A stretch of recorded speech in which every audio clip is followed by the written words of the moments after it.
I wouldn't put, well, I have strong confidence in what I'm going to share with you, but it's not officially 100% fact yet.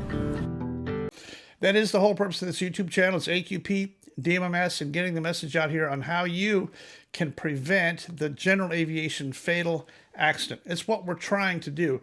Turns out all of our general aviation fatal accidents are preventable and they're completely repeatable. We're simply not manufacturing any new ways of killing ourselves in airplanes. How was that for an introduction? I did a presentation for Holiday Aviation and AQP, DMMS, and what they wanted was a little bit of a further talk on the impossible turn and more discussion on the impossible turn. So we did all that.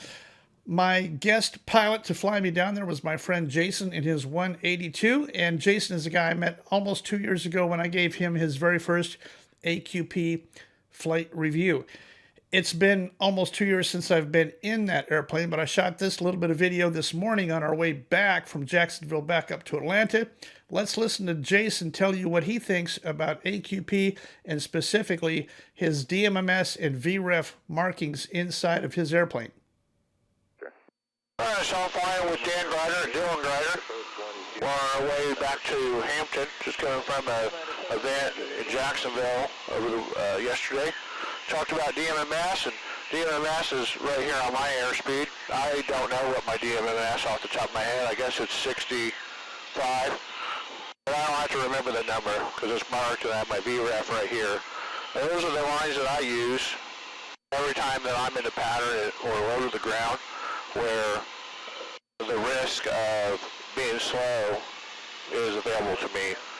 So those are lines that Dan put on my airspeed indicator a year and a half ago, almost 2 years now. And I use them every time. Thanks, Jason. I appreciate that. I had one individual approach me and sit me down and want to talk to me for a few minutes, which we did. He presented me with this notebook and this checklist. Turns out he flies a Piper Arrow. He was keenly interested in staying alive in his airplane. He was keenly interested in not getting killed in his airplane. So his idea was to build a notebook of all the things that I've said in all my videos, compile them all into one central location, things that you should do and things that you should not do in your airplane. In other words, a basic 1 or 2 page checklist that you could go through box by box and say, yep, I got that. Yep, I got that. Yep, I got that. No, I won't ever do that. No, I won't ever do that. No. If you could have a checklist in box order to show you everything to keep you out of the high likely, high probability category. So he built me this manual. I think it's a great idea. I'm further exploring building that into a free publishable checklist that's amendable. We can add and take away as we need it. He also built his own custom checklist for his Piper Arrow, incorporating AQP and my concepts into this. He wanted to show it to me. Thank you, Paul. I think that's a great idea. I truly enjoy going to these functions because I meet people like that. I get to listen to all the people and all the pilots and all the things and all the ideas that they have. I think it's a group effort working together. Got the data ready to go. I'll show that to you in just a second here, September and October data. We're going to review real quick because this is AQP. This is my YouTube channel trying to get the idea across. Go-arounds are still killing us. Messed up go-arounds. Stabilized approach. Here's a picture of the traffic pattern right here. Here's where you should be. You should be a DMMS airplane all the way around the traffic pattern until you're a VREF airplane. When you're on final, you should be a stabilized approach, VREF, red over white. Not that you have to do it that way every single time, but you should be able to do it if you need to. Stabilized approach on VREF, red over white it really should be in your bag of tricks. DMMS, it's the min maneuvering speed. It's what the airlines went 2 years ago. Notice we've never stalled an airplane. We've never stalled an airliner in the last 30 years of operating. We've never had a single airliner fatality due to stalling the airliner in the traffic pattern. Why? It's because they define their min maneuvering speed and they honor it. We could do the same thing. Up to 42% of our general aviation fatal accidents are all day VFR in the traffic pattern. Here's my rule that I put. I'll put this up on the screen, RUE. Some of you have asked what this means. This is RU red E. The E is red. This is RU red E. RU red E. Here's my graphic for it. If you're below 2,500 feet, no more than 30 degrees of bank, no less than DMMS. It's very simple. You don't have a reason for banking more than 30. You don't have a reason for flying less than DMMS. Learn what your DMMS is on your airplane. Mark it, placard it, and honor it. You'll be safe. You'll thank me later. There's no reason not to bust those minimums for your little GA airplane.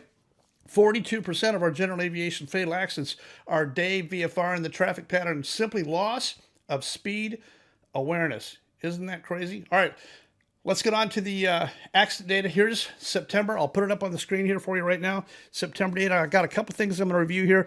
Number 11 on the list is November 90193. That's the Cessna 207. I just found out this week this was night spatial disorientation. Scott Grillian, 34 years old, up there in Alaska. This Tuesday, the NTSB released new details on a crash that killed 4 people near St. Mary's back in September. According to the preliminary report, visibility was low at the time of the crash. The NTSB on-scene wreckage examination revealed the airplane impacted rising terrain in a right-wing low and nose-low attitude on a northwest heading, according to the report. The pilot of a later flight making the same trip reported turning around due to the weather conditions, and you can read the full details of this story on alaskasnewssource.com. He was the pilot, had 3 on board. They asked for a special VFR. It was at night, well past dark. I previously thought this was a 135 operation. Turns out the airplane used to be a 135 airplane, but it was high time on the engine. And they tried to get this thing back, and I think they just spatial disorientation flew this thing into the ground. Night spatial disorientation. The other one that I had incorrectly in the wrong category was number 15, November 8255, Quebec. This is the 206 in Alaska. This is a rotot. I also thought that this initially was a 135 operation. Turns out it was not. Hannah Dolick, she was 28 years old. She was flying fuel. She had a rotot. She had an engine abnormal.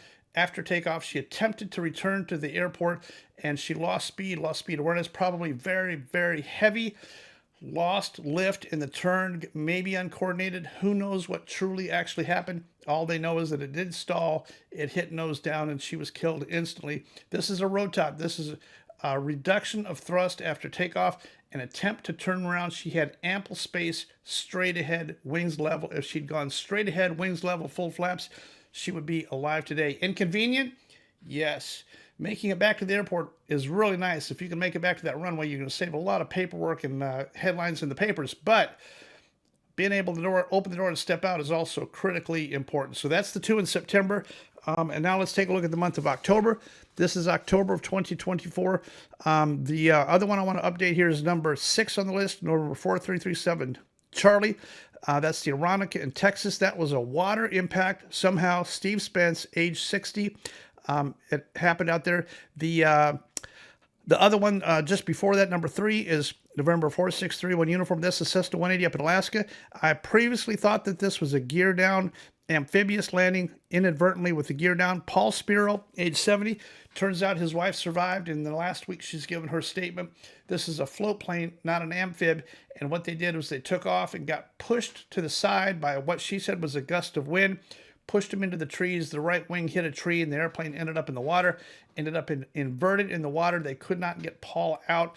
She was able to swim free, and she swam to shore, but they could not get him out of the airplane. Float plane, not an amphib, just a loss of control on takeoff where it flew into the trees. The right wing, they said it was the right wing. I have not seen a picture of the impact or the damage or any of that kind of thing yet, but I'm sure we will. Just a very simple, unfortunate set of circumstances with wind, gusty wind, a water takeoff, and probably a very confined area takeoff, something like that. Okay, let's take a look at the last one on here. This is 73 Whiskey Alpha. That's the BE-55 in California. That's night spatial disorientation. Ali Safari, 73 years old, very well-known flight instructor from the California area, had 5 people taken off from Catalina Island.